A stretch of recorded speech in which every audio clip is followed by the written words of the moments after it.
Hello and welcome back to another episode of Let's Play World of Warcraft Storytime. We are in the middle of the Western Plaguelands, and we've talked a little bit about the story of the Draenei and the Orcs on Draenor. And I told you that the city where they went to was actually Tudum, which is somewhere here, but actually it was in Telmore. So, yeah, a little bit of a correction there, just so that I told you.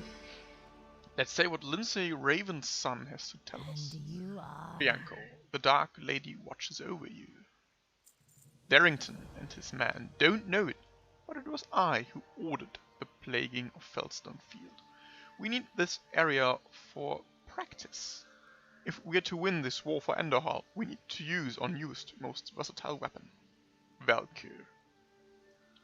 Take my enthralled Valkyr with you, Rianko, and kill the Simpering Alliance scum that remains on Feldstone. Once they are dead, she will bring them back to this world as one of us. The Forsaken shall not die out. Dark Lady, okay. Watch over you. So we are going to secure future Forsakens, or Forsaken. Oh, she looks kind of cool. Why don't I have a Valkyr? Yeah, well, I got Escu, so... yeah, but, oh, come on. This Valkyr is so big, can't click through a hitbox. We were talking about the war between the Draenei and the Orcs, which of course happened on Draenor. Yeah, I got sound. I just didn't hear any sound, so I checked. And my sound is enabled. At least I can hear it now. And yeah, so those guys were at war because of something that happened to Ner'zhul. Ner'zhul, who is the Orc shaman for the Shadowmoon tribe, and he's a very well respected shaman, so his word has much weight. He has a great deal of influence, and when he says jump, the other orcs simply ask how high. And he got a visit from his dead wife, who is pretty much alive on the other version of Draenor, in his dreams, of course, because shamans, they communicate with the ancestors in their dreams, in their certain rituals that they do. And yeah, he got a vision from his dead wife, and she told him, well, the orcs, the Draenei, they are enemies to the orcs, but we need another quest to turn in. I am able to communicate with you through the Valkyr, Rianko. You have done well. Remain on Felstone Field. We must now teach these newly converted Forsaken how to fight. A Valkyr's only purpose is to serve, and this one serves you. I'm now giving you full control over her abilities, Rianko. Roaming around the farm's outskirts, you should find several of the Forsaken that you just created. I want you to use your Valkyr to gather at least 5 of them. Once you have done so, take your newly formed band of soldiers, bring them into Feldstone's barn and kill the beast inside. Today, they will learn what it means to fight for the Dark Lady. So, they're... oh, yeah, here they are. And the Valkyrie has... this hitbox is... it's shitty. It really is. So... yeah, and... the wife of Ner'zhul, she said to him, well, the Draenei, they're a threat to the Orc people. So he, of course, mobilized all the clans, he met with their chieftains and representatives, and he sent them off. Because those chieftains, they wanted to Not enough to check back with their own shamans to see if the words of Ner'zhul had any value. Of course, if you want to ignite a war, you should double check if the cause or the reason is just.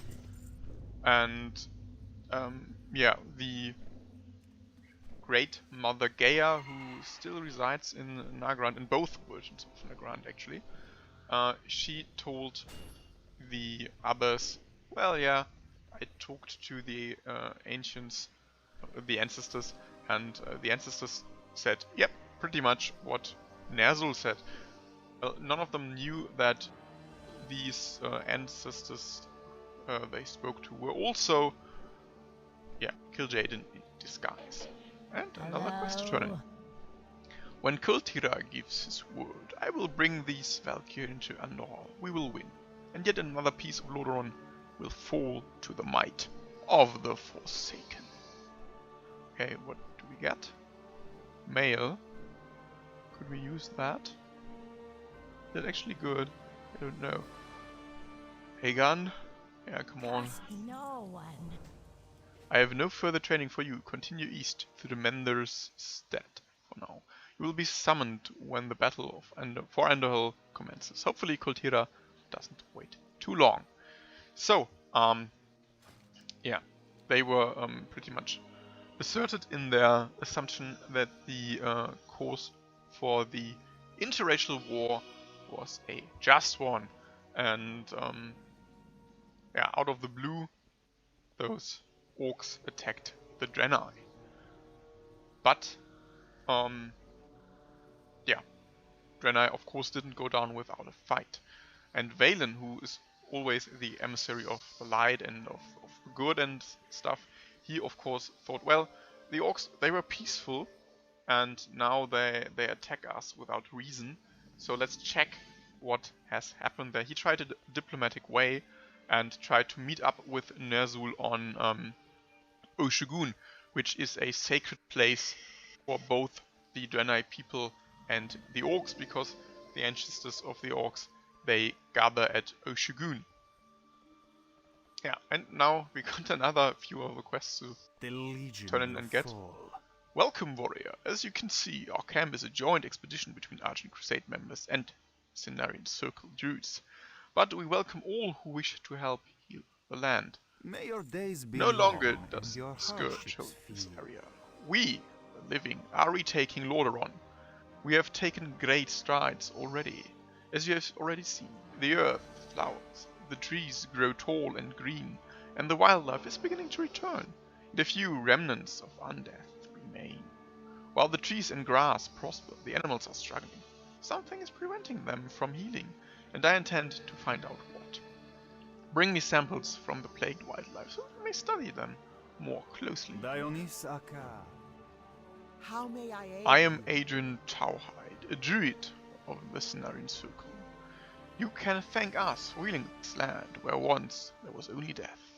We accept all who choose to follow the druidic path, regardless of race, faction, or talent. Occasionally that means we enlist a druid who needs more help than others. I'd like you to meet Zenki. He's pretty new and he's still learning his craft. Would you mind taking him out with you for a while? You can practice combat on the plague animals that roam nearby. Winds be at your Okay. back. Ready to go, Mon! Zenkiki, hi. Your coin will go a long way here. Undead! I'm glad someone's here to help me out. We, Cenarian Druids, have recultivated Dolson's farm immediately behind me. The land has flourished and our crops have been successful. Mostly. A few plants seem to still be infected by the plague that ran through this land. Perhaps their roots were too deep. Perhaps the seeds were weak. I cannot say. All I can say is that I need an able warrior like you to help me remove the bad plants from the good ones. Buying and selling is in my Okay. blood. Okay, so yeah, pretty much the story of the Draenei and the orcs escalates. Need more Uh, rage. That's kind of cute. A thrashing pumpkin. Shapeshift, get ready for the moonfire. Very good. Sorry, a little bit of German slipped in there. couldn't hold myself back. That Yeah, baby isn't ready it yet. pretty much escalated there. So Ner'zhul, he of course, didn't want to go to the meeting, he ordered Durotan, the chieftain of the Frostwolf Orcs, to meet with Waylon and take him hostage. Which he did, but come on, here should be something here. Ah, there it is. Bad call. But Durotan, he knew better. For the Draenei people, they saved him and Ogrim, as I told you, at an earlier stage. So, he was of course inclined to help Waylon, but he couldn't risk his whole tribe to get on the bad side of the newly formed Horde. Because, well, he was just one clan and the Horde were, yeah, well, many. So he tried to play it safe and he took his captive to a base camp where he met up with Mother Gaia, and he told Waylon after a little chat they had to yeah, pretty much piss off and get back to his people. If they meet a second time, he would need to kill the prophet. So this was a sign of gratitude towards Waylon, but of course Ner'zhul wasn't pleased.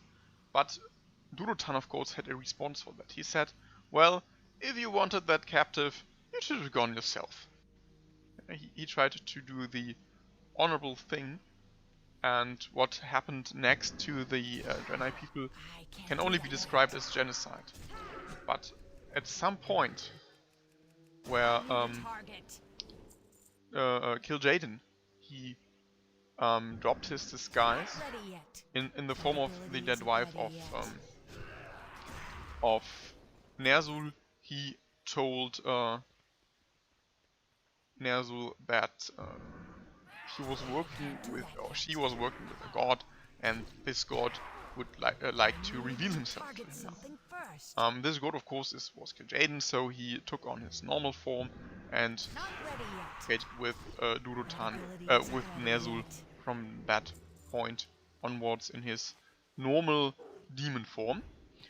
Plus, he yeah, did communicate also with someone you already know, and this someone is, of course, no one other than Gul'dan, who is the or who was the apprentice to Ner'zhul, and he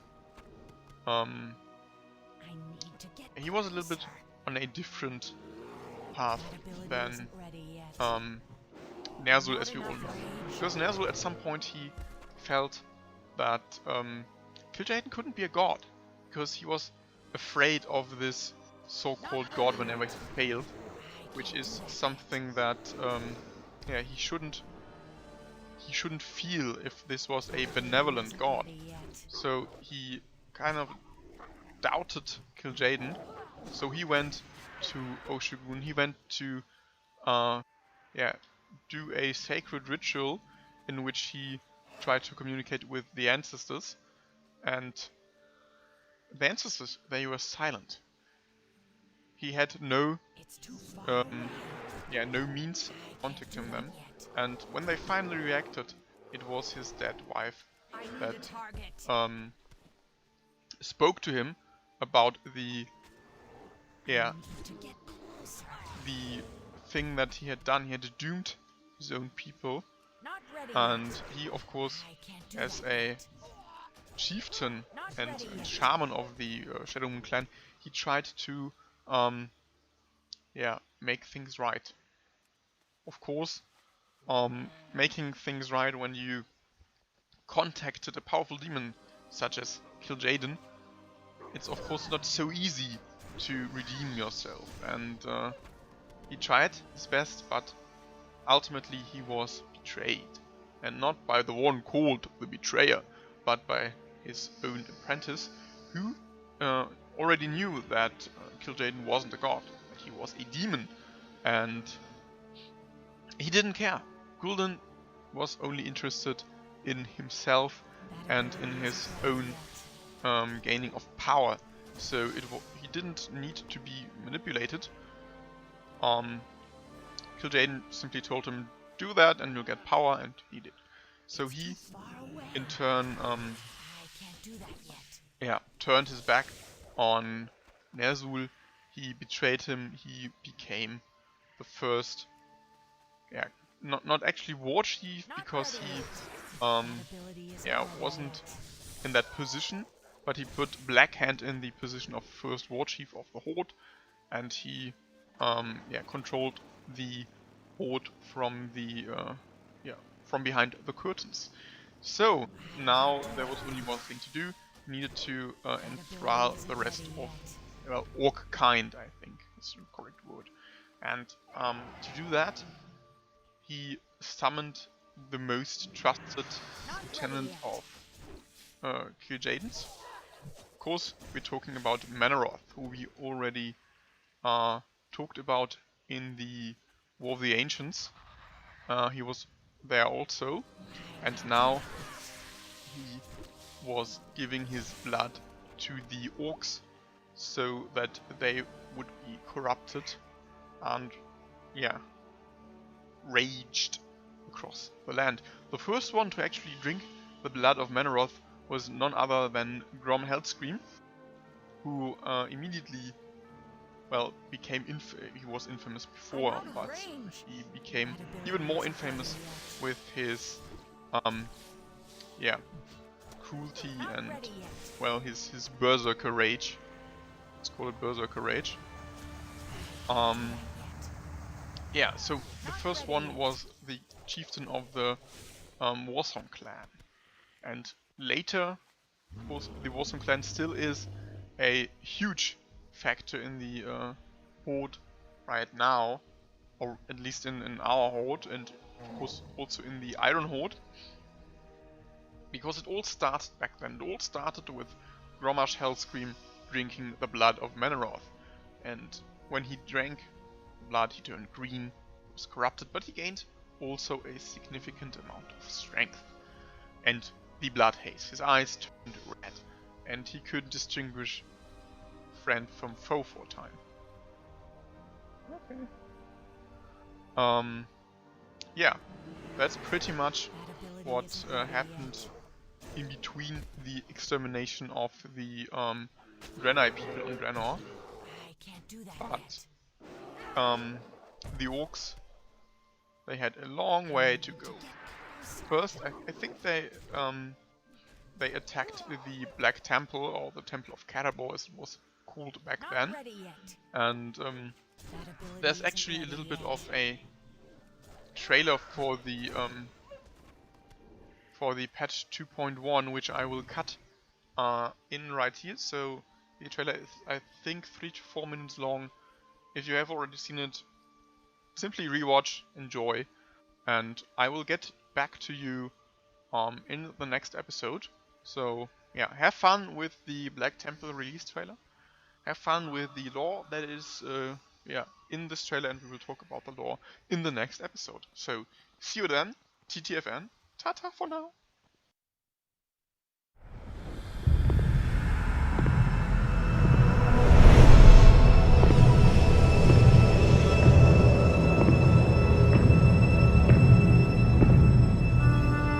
I remember the temple as it used to be, a place of worship. I prayed within its chambers and meditated among its gardens. I was happy then, at peace. I remember too the day the orcs came. A day marked by cries of war and torrents of blood,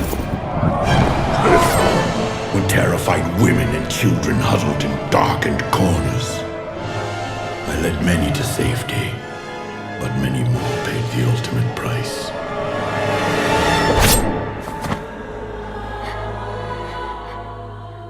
That day, my beloved sanctuary became the Black Temple. There, the orc warlocks practiced a twisted magic that corrupted the land. and nearly destroyed us Do all. not do this, Gul'dan. Bear witness to the undeniable power of our Dark Master. He will destroy us all.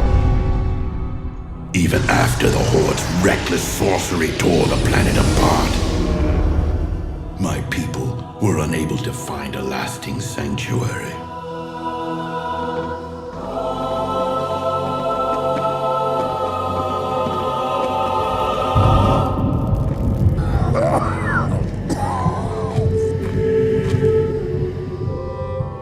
I remember the armies of demons that swept down on us like a plague. During these dark times, the one called Megtheridon made the temple his home. Then came Illidan, the one they call the Betrayer, the enemy of my enemy. Megtheridon lures scores of hapless demons through them daily. Then we must seal them permanently. We helped him seal the portals of Outland and cut off the Legion's reinforcements. We fought with renewed strength, and together we reclaimed our sacred ground.